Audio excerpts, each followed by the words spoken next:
सुशील मोदी का सीएम नीतीश को अल्टीमेटम।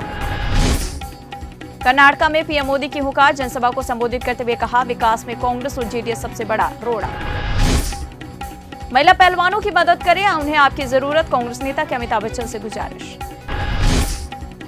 जाति या धर्म की नहीं, इंसाफ की लड़ाई, पहलवानों के समर्थन में बोले चंद्रशेखर। यूपी निकाय चुनाव के मद्देनजर मायावती बोली, मुस्लिम समाज को उचित भागीदारी देने से सांप्रदायिक पार्टियों की नींद उड़ी। और पठानकोट में बमियाल सेक्टर में लगी पहाड़ीपुर पोस्ट के नजदीक 2 से 3 संदिग्ध दिखे, सर्च ऑपरेशन शुरू। अब खबरें विस्तार से। कांग्रेस के पूर्व पहलवान और बीजेपी नेता बबीता फोगाट के ऊपर निशाना साधते हुए उन पर राजनीति के लिए अपनी ही बहनों का साथ न देने का आरोप लगाया जा रहा है। बबीता फोगाट ने प्रियंका गांधी के पहलवानों के मंच पर जाने को लेकर विरोध जताया था और धरना दे रहे पहलवानों को राजनेताओं से दूर रहने की सलाह दी थी। इसे लेकर कांग्रेस की सोशल मीडिया हेड और प्रवक्ता सुप्रिया श्रीनेत ने बबीता फोगाट पर निशाना साधा और लिखा कि बबीता फोगाट जो सड़क पर बैठी अपनी मजबूर बहनों का साथ न दे, वो नेत्री बनने का ख्वाब देख रही हैं। पहलवान बजरंग पुनिया ने इस बारे में कहा कि वो भारत की बेटियों के लिए इंसाफ की लड़ाई लड़ें, लेकिन कुछ लोग प्रदर्शन को भड़काऊ आंदोलन के तौर पर पेश करने की कोशिश कर रहे हैं। कांग्रेस नेता सलमान अनीस सोज ने ट्वीट कर अमिताभ बच्चन से गुजारिश की है कि वो दिल्ली के जंतर मंतर पर प्रदर्शन कर रहे पहलवानों का समर्थन करें। पहलवानों के प्रदर्शन को 1 हफ्ता से ऊपर। वहीं अगर सिनेमा जगत से पहलवानों को सपोर्ट करने वाले लोगों की बात करें तो इसमें पूजा भट्ट, स्वरा भास्कर, सोनू सूद, उर्मिला मांडोडकर के नाम शामिल हो गए। इन सभी लोगों ने बीजेपी सांसद बृजभूषण के खिलाफ कार्रवाई की मांग की है। दिल्ली के जंतर मंतर पर प्रदर्शन कर रहे पहलवानों ने मंच की राजनीति के लिए इस्तेमाल न करने की अपील की है। कथित रूप से यहां मोदी विरोधी के नारे लगे थे। वहीं केजरीवाल और कांग्रेस नेता प्रियंका गांधी भी जंतर मंतर पहुंचे थे।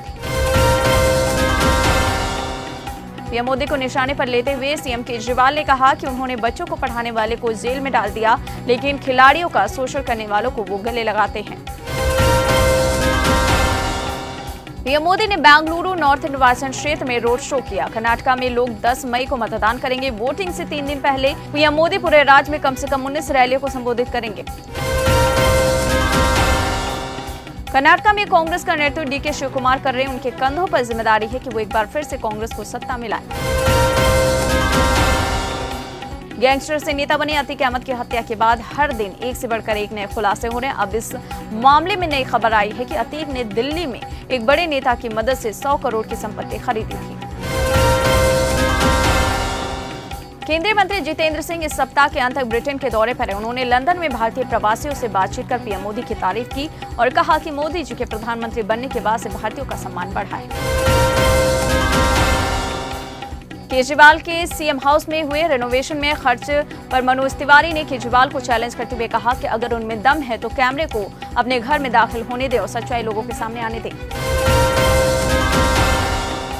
वहीं बीजेपी सांसद ने यह भी कहा कि अपनी लोकसभा में जाकर लोगों को बताऊंगा कि ऑक्सीजन से लोग मर रहे थे तब केजरीवाल शीश महल बना रहे थे। एलजी ने रिपोर्ट तलब की है, उसमें अब दूध का दूध पानी का पानी हो जाएगा। खड़गे की पीएम मोदी पर कथित विवादित टिप्पणी को लेकर राजनाथ सिंह ने कहा कि कांग्रेस स्वस्थ लोकतांत्रिक परंपराओं को नुकसान पहुंचा रही है। पीएम कोई व्यक्ति नहीं बल्कि एक संस्था है। सूरत कोर्ट ने मोदी सरनेम मामले में कांग्रेस नेता राहुल गांधी को सजा सुनाई। हालांकि राहुल ने सूरत कोर्ट के फैसले के खिलाफ गुजरात हाईकोर्ट में अर्जी दाखिल की हुई है। अगली सुनवाई मंगलवार को। बिहार के बाहुबली नेता आनंद मोहन की रिहाई का मामला शांत होने का नाम नहीं ले रहा। आईएसजी कृष्णैया के पति उमा कृष्णैया ने आनंद मोहन की रिहाई का विरोध किया। अब उन्होंने इस मामले में सुप्रीम कोर्ट का दरवाजा खटखटाया है। संजय राउत ने आरोप लगाया है कि रत्नागिरी जिले के बारसू गांव में लोगों पर पुलिस सऊदी अरब के इस्लामिक तेल रिफाइनरी के लिए नृशंस तरीके से हमला कर रही है। उन्होंने कहा यह स्थिति तब है जब राज्य में हिंदुत्ववादी सरकार है। नौसेना प्रमुख एडमिरल आर हरि कुमार ने कहा है कि हिंद महासागर क्षेत्र में किसी भी समय चीन से 3 से 6 युद्धपोत होते हैं। भारत की ओर से पैनी नजर रखी जा रही है। प्रियंका गांधी ने पीएम मोदी पर जमकर निशाना साधा। कहा कि उन्होंने नरेंद्र मोदी के तौर पर एकमात्र ऐसा प्रधानमंत्री देखा है जो लोगों की व्यथा सुनने के बजाय उनके सामने अपनी व्यथा सुनाते हैं।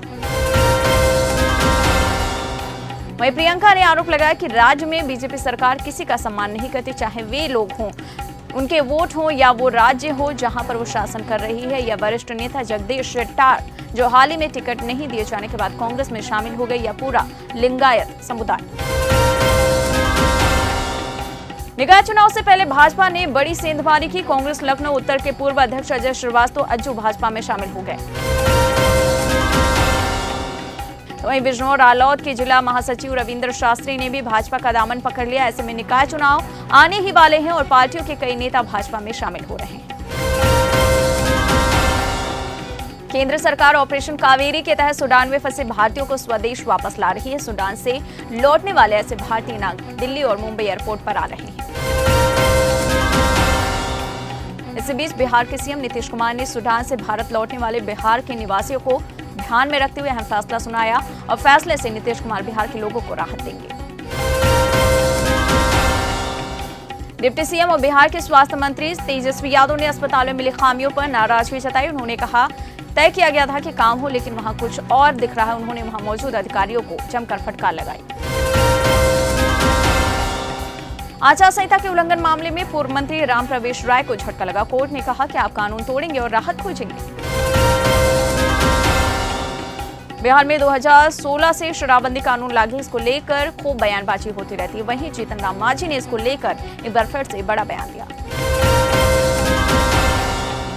जीतन राम मांझी ने कहा कि नीतीश कुमार जल्द इसको लेकर सर्वदलीय बैठक बुलाने वाले हैं और उम्मीद है कि उसमें लचीलापन आ जाएगा, लेकिन इस दौरान जो लोग परेशान हैं, जीतन राम मांझी ने उसकी वजह सरकार पदाधिकारी को बताया।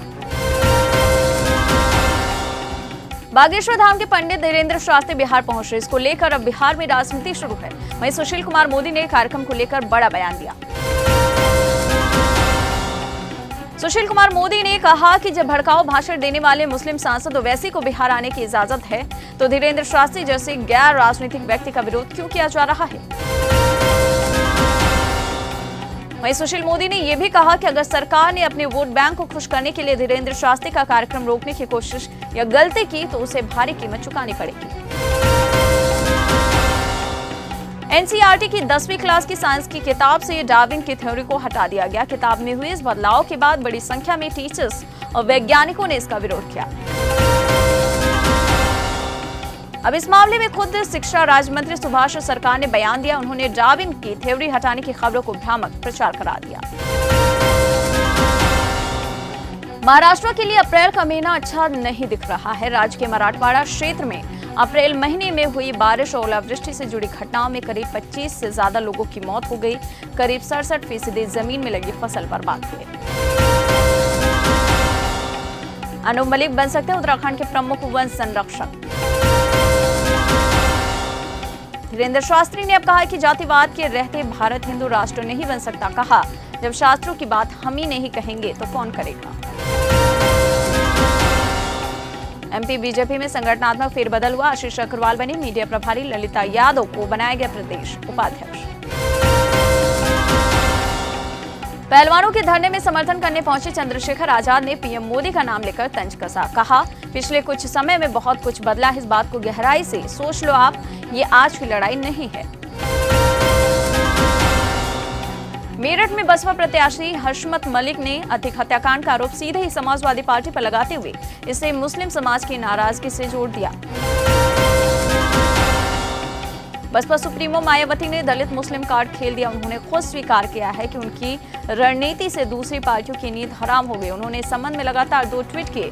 इसमें उन्होंने कहा कि 17 निगम में हो रहे चुनाव में बीएसपी ने मुस्लिम समाज को उचित भागीदारी दी। इससे प्रदेश भर में न केवल राजनीति गरमाई है, बल्कि चर्चा तेज।